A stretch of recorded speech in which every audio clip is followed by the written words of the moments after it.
तो हेलो दोस्तों, आज हम बात करेंगे the last man on earth series के एपिसोड 1 की। तो कहानी की शुरुआत एक रहस्यमय वायरस से होती है जो हर इंसान को खत्म कर देता है, पर फिलिप मिलर पृथ्वी पर एक अंतिम इंसान बचा हुआ व्यक्ति है। वह पिछले 1 साल से अकेला रह रहा है और अधिक लोगों की तलाश के लिए अमेरिका घूम रहा है। वह हर एक राज्य में जाता है और खाली शहरों को मार्क करता है और संग्रहालयों से कलाकृतियां और महंगी पेंटिंग चुराता है। इंसानों को खोजने के असफल मिशन के बाद फिलिप अपने शहर टक्सन लौटने का फैसला करता है। फिर भी वह आखिरी प्रयास के रूप में वह हर बिलबोर्ड पर अलाइव इन टक्सन लिखता है। टक्सन में वह अपने लिए सबसे बड़ा घर चुनता है और उसे अपना नया घर घोषित करता है। और वह अगले कुछ दिन सभी प्रसिद्ध चित्रों, व्हाइट हाउस की एक चटाई, अपनी एक तस्वीर और अन्य वस्तु सजाने में बिताता है। लेकिन हर दिन सोने से पहले फिलिप हाथ की लकीरें घिसने के लिए भगवान से माफी मांगता है और चाहता है कि वह मृत्यु से पहले कम से कम एक लड़की से मिलवा दे। अगले दिन ऐसी ढेरों कारें हैं जिनका इस्तेमाल वह ड्राइव करने के लिए कर सकता है। वह अपने अंडरवियर में किराने की दुकान पर जाता है और बंदूक का उपयोग करके कांच फोड़ता है। केवल 1 साल में वह इंसानी रवैये को पूरी तरह से भूल गया है, क्योंकि उसे सबक सिखाने वाला कोई नहीं है। वह सब कुछ करता है जो वायरस से पहले सिर्फ फिल्मों में दिखाया जाता था, जैसे स्टोव में डिब्बे के ढेर को नष्ट करना और सैकड़ों एडल्ट फिल्मों को घर लाना। समय बिताने के लिए वह खुद के साथ रैकेट बॉल खेलता है, लैंप और एक्वेरियम का उपयोग बॉलिंग पिन के रूप में करता है और कारों को एक दूसरे से टकराता है। यह उसका पागलपन उसे अकेलेपन से निपटने में मदद करता है। लगभग 1 महीने के बाद वह अपनी बुद्धि खोने लगता है। इसके अलावा उसके जन्मदिन पर अकेले रहना उसे वह सब कुछ याद दिलाता है जब जीवन सामान्य था। वह अपनी माँ, अपने जीवन और सामान्य रूप से लोगों को याद करता है, जबकि सीन कुछ महीने बाद कट जाता है। अब फिलिप जिस भव्य हवेली में रहता था वह अब कचरे के ढेर में बदल गई है, जिसे वो कभी साफ नहीं करता क्योंकि इसका कोई मतलब नहीं है। वो कई दिनों से नहाया नहीं है और जानवरों की तरह रहने लगा है। घर में पानी की कमी है। फिलिप स्प्रिंग बोर्ड में एक छेद बनाता है और पूल को अपने शौचालय के रूप में उपयोग करता है। वह एक बच्चे की तरह छोटे पूल को शराब से भी भरता है और उसमें से पीते हुए उसमें नहाता है। फिर एक दिन वह बार में जाता है और बॉल पर चेहरे बनाता है, उन्हें नाम भी देता है। वो उनसे ऐसे बात करता है जैसे वे उसके असली दोस्त हो, बस यह महसूस करने के लिए कि वह अकेला नहीं है। रात में वह एक बॉल को कपड़े की दुकान पर लाता है और एक पुतले से बात करता है जैसे वह उसे पसंद करता है। और जब उसका हाथ टूट जाता है तो फिलिप अपना दिमाग खो देता है। फिर वो फैसला करता है कि वह अब और नहीं जीना चाहता और वो पहाड़ी पर जाता है। वह अपने सभी बॉल फ्रेंड्स को हमेशा के लिए याद रखने का वादा करते हुए उन्हें विदाई देता है। फिर वह अपनी कार को पूरी गति से चट्टान की ओर लाता है, लेकिन अचानक वह दूर से धुआं उठता हुआ देखता है और टकराने से पहले कार को रोक देता है। फिलिप को अपनी आंखों पर विश्वास ही नहीं हो रहा है और वह तुरंत धुएं का पीछा करता है और वह तक पहुंचता है और उसे कुछ ऐसा दिखाई देता है जिसे देखने के लिए वह पिछले 1 साल से भीख मांग रहा था। किसी ने अपनी ब्रा को धूप में सुखाने के लिए छोड़ दिया है। फिलिप उसकी गंध लेता है और वो इतना हैरान हो जाता है कि वह बेहोश हो जाता है। जब वो उठता है तो देखता है कि एक खूबसूरत लड़की उसे गोद में लिए हुए है। वो बहकावे में आकर उसकी इच्छा पूरी करने का वादा करती है और उसे चूम लेती है। फिलिप आनंद ले रहा है, पर वो उठता है और उसे पता चलता है कि वो सपना देख रहा था। उसके सामने वाली लड़की बदसूरत तो नहीं पर उम्र में बड़ी होती है। वो उसे वापस लाने के लिए उसको CPR दे रही थी। हैरानी से वह एक दूसरे से दूर हो जाते हैं, जबकि लड़की का नाम कैरल है। फिलिप उससे पूछता है कि सुंदर लड़कियां कहाँ हैं। तब वो उसे बताती है कि उसे अपने गीले पैंट के बारे में देखना चाहिए। यह पता चलता है कि जब वह बेहोश था तो उसने खुद को तैरते हुए पाया और तब उसने पानी में पेशाब की। पर वो अब आक्रामक रूप से समझाने लगता है कि उसने खुद पेशाब नहीं किया, जिससे लड़की घबरा जाती है और डरकर वो एक बंदूक निकालती है और उसे दूर रहने के लिए कहती है। फिर फिलिप स्वीकार करता है कि उसने वास्तव में पेशाब किया था और वह इससे शर्मिंदा है। दोनों के शांत होने के बाद वो उसे बताती है उसने अलाइव इन टक्सन साइन देखा और यह देखने के लिए यहाँ आई कि क्या वास्तव में कोई जीवित है। हालांकि फिलिप एक महिला से मिलने के लिए मर रहा था, पर वह कैरल को देखने के बाद उत्साहित नहीं है। कुछ देर बात करने के बाद वे गाड़ी से किराने की दुकान पर जाने का फैसला करते हैं। रास्ते में कैरल स्टॉप साइन पार करने की शिकायत करती है, जबकि फिलिप का मानना है अब तो ट्रैफिक नहीं है। वह इस बात पर अड़ी रहती है कि उन्हें नियमों का पालन करना होगा, वरना वे एक जानवर की तरह रहने लगेंगे। उसे बेहतर महसूस कराने के लिए वह रुक जाता है और दोनों तरफ को देखता है।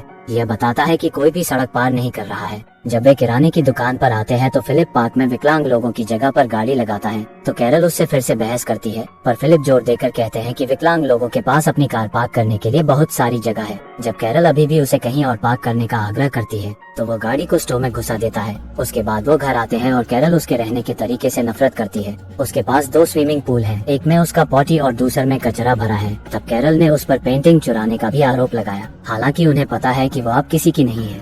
घर के दौरे के अंत तक फिलिप उसे अपने टेंट में वापस जाने के लिए कहता है अगली सुबह फिलिप कैरल को उसकी घर की सफाई करते हुए दिखती है। वो उसे दुकान से सफाई का सामान लेने के लिए उकसाती है क्योंकि उसे इंसानों की तरह जीना शुरू करना पड़ेगा। रात में फिलिप अपने बॉयफ्रेंड्स के पास जाता है और कैरल के बारे में शिकायत करता है। उसे ऐसा लगता है कि वे एक विवाहित जोड़े हैं जिन्हें तलाक लेने की सख्त जरूरत है। अगली सुबह वह रहने के लिए बगल के घर में आती है। वह उसे दूर भगाने की कोशिश करता है लेकिन कैरल जिद्दी है और एक जवाब के रूप में फिर फिलिप अपनी पैंट उतार देता है। वो सोचती है कि वे चुने हुए लोग हैं जिन्हें पृथ्वी को फिर से आबाद करने का कर्तव्य दिया गया है। फिलिप का कहना है कि वो उसके साथ नहीं सोएगा भले ही वो पृथ्वी पर आखिरी महिला हो। अगले सीन में जब कैरल उसके पास आती है तो वह अपने शौचालय में होता है। वो चाहती है कि वह उनके घर में पानी लाने का कोई रास्ता खोजे जिससे फिर वे टमाटर और अन्य फल उगा सकते हैं। जब वह मदद करने से इनकार करता है तो वो उसे ताजे टमाटर खाकर उकसाने की कोशिश करती है लेकिन उसे कोई फर्क नहीं पड़ता। हालांकि जब अंधेरा हो जाता है तो वह उसके बगीचे में घुस जाता है और उसकी सारी सब्जियां खाता है।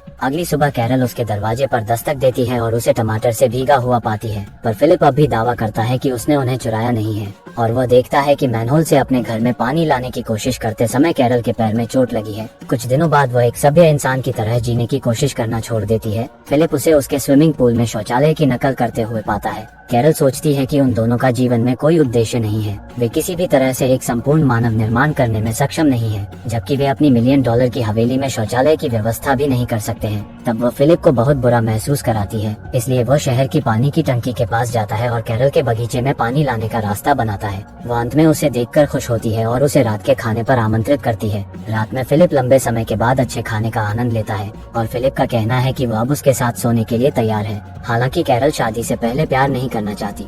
शुरू में फिलिप हंसता है, यह सोचकर कि वह एक मजाक है, लेकिन वह गंभीर हो जाती है। अंत में वे अगले दिन शादी करने का फैसला करते हैं। अगले सीन में वे चर्च में अपनी मन्नतें कह रहे हैं, लेकिन फिलिप को लगता है कि यह आवश्यक नहीं है। पर जब वे चर्च से बाहर निकलते हैं तो मेहमानों की भीड़ उनका स्वागत करती है। फिलिप को पता चलता है कि उसने गलती की है तो वह चिल्लाता है।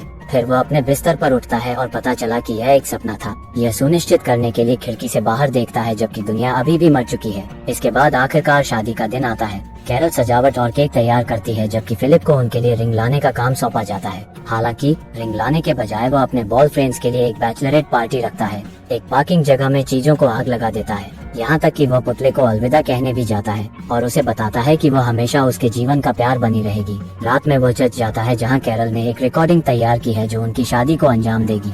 अंत में रिंग पहनने का समय आ गया है तो वह रिंग लाया ही नहीं था। तब उसे पता चलता है कि वह अकेली है जो प्रयास कर रही है और वह वहाँ से चली जाती है। बाद में फिलिप उसके घर आता है, उससे बात करने की कोशिश करता है लेकिन वो कोई जवाब नहीं देती, इसलिए वह सामने के दरवाजे को हथौड़े से तोड़ता है और घर में आता है। उसे सरप्राइज करने के लिए उसने वास्तव में इसे सजाने का प्रयास किया है। उसने उनके लिए एक केक भी तैयार किया है। उसने जो किया उसके बारे में उसे बहुत बुरा लगता है और वह उससे माफी मांगता है। वह यह भी बताता है कि वह वास्तव में उसके पकाए खाने को पसंद नहीं करता है, लेकिन फिर भी उसे खुशी है कि वह साथ में मौजूद है क्योंकि उसके बिना वह अभी जीवित नहीं होता। इतना कहने के बाद फिलिप उसे बाहर लाता है और वे एक गहने की दुकान पर जाते हैं जहाँ कैरल को अपनी पसंद की सभी रिंग मिलती हैं। वे अंत में शादी को अंजाम देते हैं। रात में दोनों प्यार करते हैं लेकिन कैरल रात भर बात करना बंद नहीं करती। अगली सुबह वह उसे अपने घर में रैकेट बॉल खेलते हुए पाती है। फिलिप को लगता है कि वह उसे फिर से सताने जा रही है, लेकिन वह उस खेल में शामिल होती है। जिसके बाद वे दिन का आनंद अग्निरोधक सूट बनाते हैं और एक दूसरे को आग लगाते हैं। बियर के डिब्बे पर बुलडोजर चलाते हैं और फिलिप की पूर्व प्रेमिका से मिलने जाते हैं। उसके पति पर ट्राई मारने के लिए कैरल उसे पीटने लगती है। पहली बार फिलिप खुश है कि उसने उससे शादी की और सोचता है कि उनका जीवन अब बेहतर हो सकता है। और जैसे ही वे घर वापस जा रहे थे तब उन्होंने अचानक एक जंक्शन पर एक लिमो को टक्कर मार दी। तब हैरान फिलिप देखता है कि एक खूबसूरत लड़की उसमें से निकल रही है, तो उसे अपनी शादी पर पछतावा होने लगता है। और इसी के साथ एपिसोड 1 खत्म होती है। अगर हो सके तो वीडियो को लाइक करें और चैनल को सब्सक्राइब। मिलते हैं किसी और वीडियो में। Thank you.